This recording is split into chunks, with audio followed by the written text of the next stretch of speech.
Scarf awakened me at daybreak. It had stopped raining, and under a pale, cold sky, we hurried through the mostly empty streets as far as Leadenhall Market, where the vendors were opening their stalls. I told Scarf I could make my way from there, and wished each other well, and parted. I didn't look back, and I doubted I would ever see him again, though the thought saddened me as I hurried westward along Cornhill. Yet now I knew where my father lived. And I remember saying the sentence aloud because I liked the sound of it. He lives in a house on Silver Street. The most difficult scene I had to write was the scene in which daughter and father are united. Because here I was putting a real character, a real person into the book. This was the first time we meet Shakespeare in the book. It's his only scene.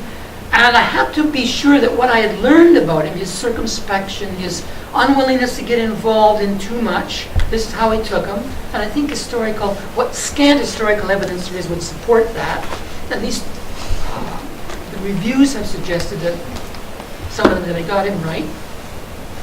By not giving you too much about him. Only that he was very careful, and you notice that he's quite guarded about her. Until she sort of says, well, I'm on my way home, I won't bother you. Was that a meeting, or was she successful? You know what, I don't know myself. I really don't. I just left it at that. Was she satisfied? She doesn't say, does she? No, she doesn't say, oh, well, gee, I meant that. No, it's a very good question. But I just left it in the open. And you shouldn't be afraid of that in writing a story. If you're writing a story for your teachers in a creative writing class, you shouldn't be afraid to leave it open-ended and let their imaginations do what they will with what the writer gives you. That just made me think, when I was reading the novel, I couldn't really tell what Arlene believed in. Like if she maybe had a combination, made her own kind of religion. I think so. And I think she was kind of taking a page from what she saw of her father. Yeah.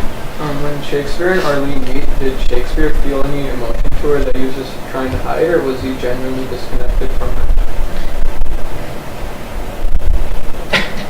Yes, difficult question. As the writer of the book, I didn't look at it that way. All I looked at it was, well, maybe I did, because not quite disconnectedness, but he doesn't want to get involved. To get involved, to go back to his wife with a 14-year-old daughter by another woman. He was very, very careful about his reputation, and so I think